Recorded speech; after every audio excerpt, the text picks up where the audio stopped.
You can hear in the background the waterfalls of this Regal Hotel. It's a posh place, this, mate. I think I'm going to get sussed out being a council estate boy from Blackburn. They'll throw me out of here in no time. Well, I've been enjoying the opulence of the place already, Adam, and funnily enough, it speaks of what this whole fight's about and what this whole event's about in many ways, that it is an opulent event. £100 million bid on the table. Anthony Joshua is the challenger, reportedly earning £50 million. Does that add or take away to the hunger as he tries to win back those 3 world title belts from Oleksander Usyk?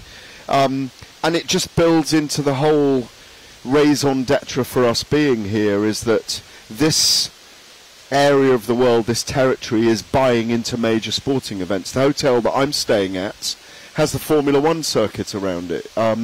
And we are going to see more of these events here, I think. It's just, it's in the air. Everyone you speak to here all week from this territory, the Saudis and all those that work with them, are really looking to augment and enhance sporting events here, against the criticism that they're sports washing, of course. So it's so layered, it's so nuanced being here. But bottom line is, it's about the main event tomorrow for us, for so many people who'll be listening to us, about Anthony Joshua and whether he's still got it, if you like, to be able to dethrone Oleksander Usyk, who took the belts away from him 11 months ago. Yeah, well, that fight is live, exclusive and free on talkSPORT from 8 o'clock tomorrow evening. Tonight is the final discussion. This is where we'll get stuck into all the little bits that we've learned throughout the course of the week being around these athletes, and we'll share them with you. We would love your interaction as well. You can do that all over our social media channels, and if you're watching us, like I said, on YouTube, you can hit us up in the comment section. We'll pick up some of those comments and react to them throughout the course of the next few hours. So buckle up, Buttercup. We're going to get stuck into some heavyweight conversation.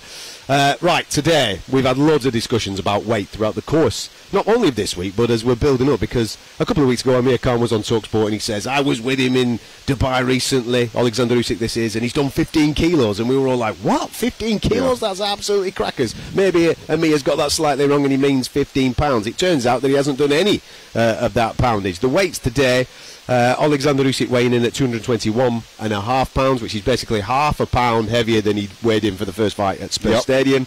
And Anthony Joshua coming in at 244.5 pounds, which is best part of 4 pounds over what he weighed in at Spurs Stadium. So basically, identical to what we saw in the first fight. Now, I don't know what you take away from it, but my little take on that is that Oleksander Usyk not changing his weight, not changing anything, basically tells me that he believes that he has everything already to be able to once again take over whatever Anthony Joshua has got to throw at him. And from an Anthony Joshua point of view, I think he looks at that and says, well, I don't need to be quicker, I don't need to be heavier. Basically, I got my tactics wrong in the first fight, that's all it was, and I'm going to come in and change the game plan rather than change the physicality of the fight. What did you take away from what you saw today? Well, very similar. For Oleksander Usyk, it ain't broke, so don't fix it. There was no need for him to do that. There were those viral clips of him in the last couple of weeks where his torso looked augmented. He looked like he'd done more torso work. There's those videos on YouTube with him going down with shots to the body. Maybe he is vulnerable in that area. And funnily enough, the one thing that Anthony Joshua said to him at the weigh-in today, looking down at his body, is, how's your body? That was it. That was the smack talk between the two men. Same as you, I think Usyk is going to do exactly the same thing he did the first time. Get in there, create angles, try and steal the momentum of the fight and outbox Anthony Joshua. And if the openings come, I think he might go for bigger punches this time and try and finish Anthony Joshua if he's exhausted in the final rounds.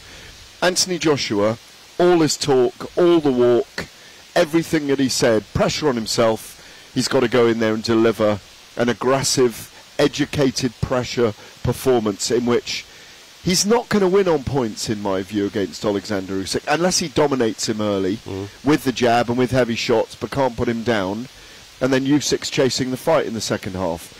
But I do think Joshua is looking for a stoppage in this fight. My understanding is that Robert Garcia, as he said, is letting him off the leash. He says we have to, and Joshua is going to basically experiment again with his power. Forget the gun shyness that we've seen since the Andy Ruiz defeat in New York in June 2019. He was gun shy in the rematch here in Saudi Arabia, I thought, behind the jab. He didn't look like he wanted to go into exchanges. He hasn't looked like he wanted to go into exchanges since then, frankly. But this is a time to put that aside and him to be mean. And he looks mean.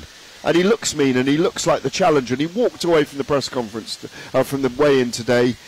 I don't need to be here anymore. Yeah. He did long into the night interviews on Media Day, did all his responsibilities.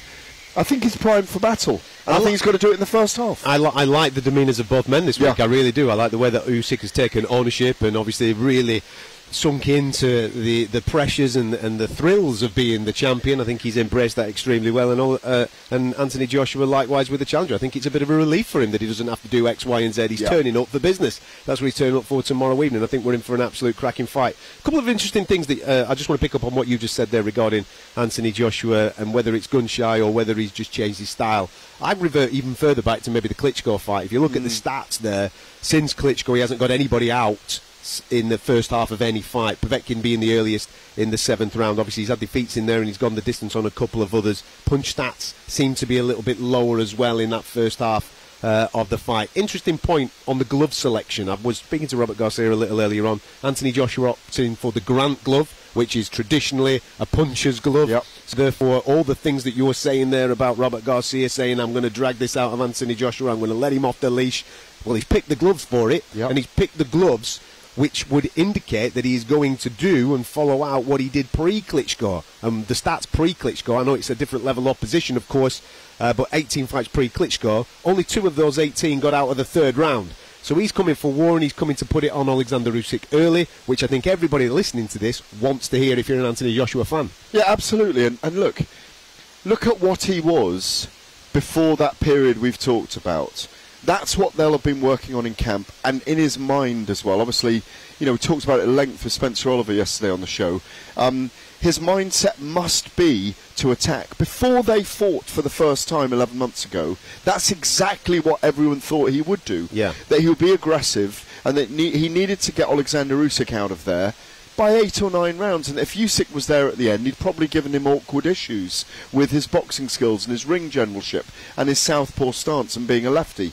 So, look, I think in a way we're back to square one, with the weights pretty similar, with the mentality the same, and I think Joshua will deliver in those first 6 rounds. I can't see anything other than that. He may use his jab a lot early on. He doesn't want to get exposed. He doesn't want to be too reckless either, because Usyk is capable of brilliant counters. So we are set for a massive event here, and I've got to say it does have a very big feel about it. And being in the you called it the King Dullab Stadium, it was the Jeddah Superdome Originally?